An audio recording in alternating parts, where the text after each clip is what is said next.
حضرت کی بارگاہ میں سوال ہے کہ ایک مفتی صاحب نے کہا کہ بنا کفر و شرک والے گانوں کو سننا مباح ہے. حضرت ان کا ایسا کہنا کیسا ہے؟ رہنمائی فرمائیں. دانو کیا وہ حضرت کی بارگاہ میں سوال عرض ہے کہ ایک مفتی صاحب نے کہا کہ بنا کفر و شرک والے گانوں کو سننا مباح ہے. حضرت ان کا ایسا کہنا کیسا ہے؟ رہنمائی فرمائیں. بھائی جنہوں نے کہا ہے انہی سے اس کو پورے طور پر سمجھ لیتے.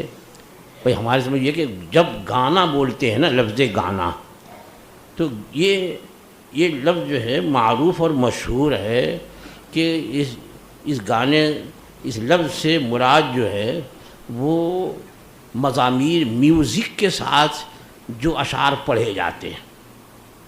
کیونکہ بغیر میوزک کے جو پڑھتے ہیں اس کو گانا نہیں بولتے بلکہ اس کو نظم بولتے ہیں. بھائی نظم پڑھو، مشاعرہ ہو رہا ہے، شاعر، حالانکہ شاعر ہی کا بنایا ہوا وہ ہوتا ہے لیکن اس کو گانا کہتے ہیں. کسی فلم میں فلما دیا گیا تو کبھی فلاں فلم کا یہ گانا ہے،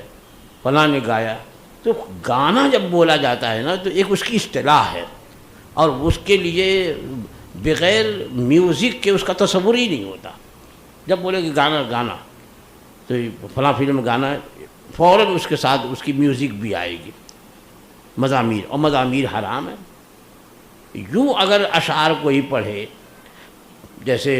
مشاعرے میں شاعر پڑھتا ہے یا یوں ہی بیٹھ کر کے نظم پڑھتے ہیں، تو وہاں پر یہ ہوگا کہ وہ اشعار جو ہیں اگر کفریہ ہیں تو ضرور کفر لازم آئے گا. وہ اشعار اگر حرام مضمون پر مشتمل ہیں تو حرام کا ارتکاب ہوگا. اور وہ اشعار جو ہیں وہ حرام پر حرام معنی میں مشتمل نہیں ہیں بلکہ ان کا معنی جو ہے وہ جائز ہے، تو اب اس کا پڑھنا جائز ہوگا. لیکن اس کو گانا نہیں بولتے. کوئی بولتا بھائی یہ فلاں جو ہے وہ شعر پڑھ رہے ہیں، فلاں صاحب نظم پڑھ رہے ہیں، مشاعرہ کر رہے ہیں، تو وہاں میوزک نہیں ہے. اور جب لفظ گانا بولیں گے تو وہ میوزک والا. اور جب میوزک ہو تو چاہے وہ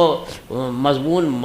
جو ہے وہ مباح ہو کہ جائز ہو کہ مکروہ ہو، بہرحال میوزک کی وجہ سے وہ گانا جو معروف و مشہور ہے وہ تو ناجائز و حرام ہوگا. تو اب یہاں پر انہوں نے عام عرف جو گانے کا ہے اس سے برعکس ایک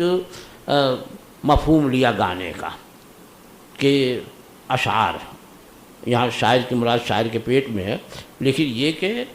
اشعار اگر کوئی ایسے ہیں، کوئی بہت سے لوگ شعر پڑھتے گنگناتے ہیں، تو اب وہ اگر کوئی غزلیہ شعر ہے، غزل پڑھ رہے بھی، اب غزل میں بھی کبھی کفریہ شعر بھی ہوتا، اب نظم میں بھی ہے کفریہ شعر ہوتا معاذ اللہ. تو اب وہاں کہہ سکتے یہ کہ بھئی اگر کوئی ایسے اشعار پڑھے جو بغیر میوزک ہی کے ہیں، لیکن ایسے اشعار پڑھے جس کا مضمون جو ہے، جس کا معنی کفر پر مشتمل ہے، تب تو اس کا پڑھنا، اس کا سننا جو کفر ہے. لیکن وہ جو لفظ گانا ہے اس پر میں کہہ رہا ہوں کہ لفظ گانا پر سب سے پہلی تنبیہ تو یہ ہوگی کہ لفظ گانا یہ معروف اور مشہور ہے.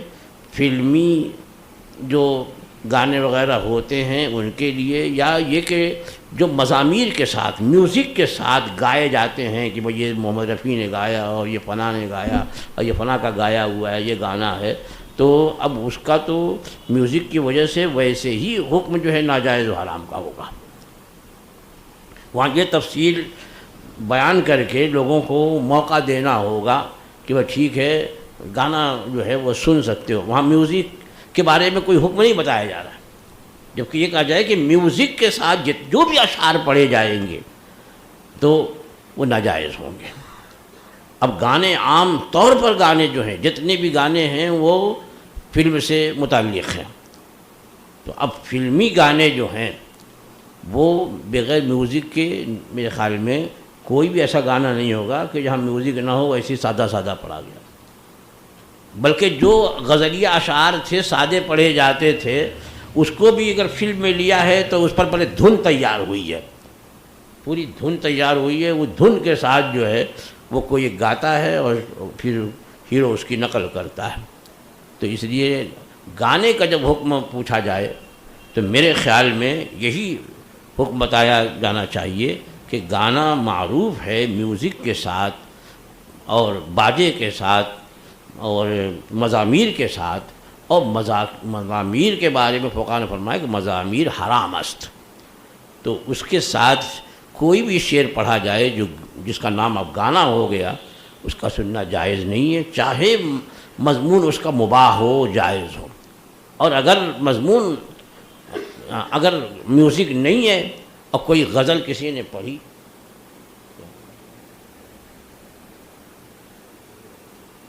کہاں سے؟ ہاں، بلکہ اب اعلیٰ حضرت فاضل بریلوی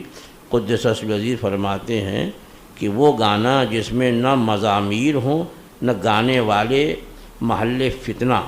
نہ لہو و لعب مقصود، کھیل کودی مقصود نہیں، لہو و لعب مقصود، نہ کوئی ناجائز کلام بلکہ سادے کلام، بلکہ سارے عاشقانہ گیت، غزلیں، ذکر باغ و بہار و خط و خال و رخ و زلف و حسن و عشق و ہجر و وصل و وفائے عشاق و جفائے معشوق وغیرہ امور عشق و تغزل پر مشتمل سنے جائیں تو فساق و فجار و اہل شہوات دنیہ کو اس سے بھی روکا جائے گا۔ یعنی اس میں ایسا کوئی مضمون نہیں ہے، یعنی اعلیٰ کتنی تفصیل سے بیان فرما رہے ہیں، جھٹا جھٹ جو ہے وہ نہیں کہہ دیا یہ ہے کہ یہ اس پر مجھے یہ حرام ہے، یہ ناجائز ہے، یہ جائز ہے، یہ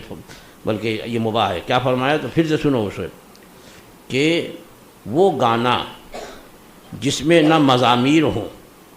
یہ مزامیر نہیں یعنی باجا وجا نہیں ہو، نہ مزامیر ہوں، نہ گانے والے محل فتنہ، یعنی کبھی ہوتا ہے نا گانے والے کے اس کی آواز اور اس کی صورت دیکھنے جاتے ہیں، کیا گاتی ہے، اسی کو دیکھے جا رہے ہیں، کیا گایا وہ سنا ہی نہیں۔ تو اس لیے اعلیٰ نے یہ بھی تفصیل کر دی کہ وہ جو گانے والے جو ہیں وہ بھی فتنے کا محل نہیں ہے کہ ان کی وجہ سے فتنہ پیدا ہو رہا ہے لوگوں کے دلوں میں، نہ لہو و لعب مقصود، اس گانے سے لہو و لعب بھی مقصود نہیں ہے۔ آج کل تو اکثر گانے سے لہو و لعب بھی ہے، طبیعت بہلانا، تفریح کرنا، تو کہا کہ اور نہ لہو و لعب مقصود، نہ کوئی ناجائز کلام، بلکہ سارے عاشقانہ گیت، عاشقانہ گیت ہوتا ہے نا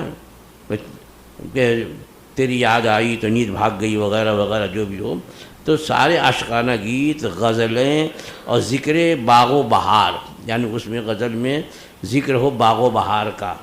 کہ وہی وہ پھول کھلے ہوئے ہیں، بہار کا موسم آ گیا ہے اور چڑیاں چہچہا رہی ہیں، تو باغ و بہار، اور خط و خال، ہاں یعنی اس کے خط جو ہے وہ ایسے ہیں اور اس کا تل جو ہے وہ ایسا ہے کہ اس کے حسن کو دوبالا کر رہا ہے، وہ رخ و زلف، نہ اس میں ذکر رخ و زلف کا بھی نہیں ہے، حسن و عشق کا بھی نہیں ہے، ہجر و وصل یعنی جدائی ہو گئی، ملاقات ہو گئی، اس کا بھی ذکر نہیں ہے، وہ وفائے عشاق، عاشق کی وفاداری، وہ جفائے معشوق، اب معشوق نے اس پر ظلم کیا، جفا کیا کہ اس کو چھوڑ کے روٹھ کر کے چلی گئی، یہ بھی نہیں ہے اس میں، وغیرہ امور عشق و تغزل پر مشتمل سنے جائیں، اگر ایسا ہو سنے جائیں تو فساق و فجار و اہل شہوات دنیہ، یعنی ان کی شہوتیں جو ہیں وہ بہت زیادہ ذلیل ہوتی ہیں، تو اس سے بھی روکا جائے گا۔ یہ سب ذکر نہیں ہے، لیکن ایسے لوگ ہیں، جائز کلام ہے لیکن ایسے لوگ ہیں، مجمع ایسا، کون سا ایسا تقی پرہیزگار ہوگا، صوفی صافی ہوگا، وہ پہلے ہی اٹھ کے چلا جائے گا۔ تو اب دیکھیے کس قدر قید و بند کے سب، اس سے بھی روکا جائے گا۔ وَذَلِكَ مِن بَابِ الْاحْتِيَاطِ الْقَاطِعِ وَنُصْحِ النَّاصِحِ وَسَدِّ الذَّرَائِعِ الْمَخْصُوصِ، یہ کیا ہے؟ یہ احتیاط ہے، احتیاط یقینی، بہت سی باتوں کو دور کرنے والی۔ تو اب یہاں تو اب دیکھیے اس زمانے میں یہ احتیاط، جبکہ اس وقت اکثریت جو تھی وہ پاکیزہ لوگوں کی، صاحب ریش لوگوں کی، نمازی لوگوں کی ہوتی تھی، اور اس زمانے میں اکثریت جو ہے وہ کلین شیل لوگوں کی ہے، اور ہر وقت پہلے کبھی کبھی فلم دیکھتے تھے، اب تو جیب میں لیے گھومتے ہیں، جب چاہ اٹھا چالو کیا دیکھنے لگے، تو اب یہ زمانہ آ گیا۔ تو اس وقت اب گانے، پہلے گانے جو ہیں وہ اس میں اتنی زیادہ فحش باتیں نہیں ہوتی تھی، غزل ہوتی تھی لیکن اتنی فوج باتیں جیسے آج کل فوج باتیں ایسی سے کھلی واہیات تباہ کن باتیں اور اخلاق کو خراب کرنے والی باتیں ہیں، تو ویسے ہی اس طرح کے گانوں سے جو ہے روکا جائے گا مگر مضامین کے بھی پڑھے جائیں تو بہرحال جو حکم شرع تھا میں نے تفصیلاً اس سلسلے میں نشاندہی کی ہے. اللہ بہتر جاننے والا ہے کس کی مراد کیا ہے، یا وہ اللہ جل وعلا جاننے والا اور وہی سزا اور اجر دینے والا ہے.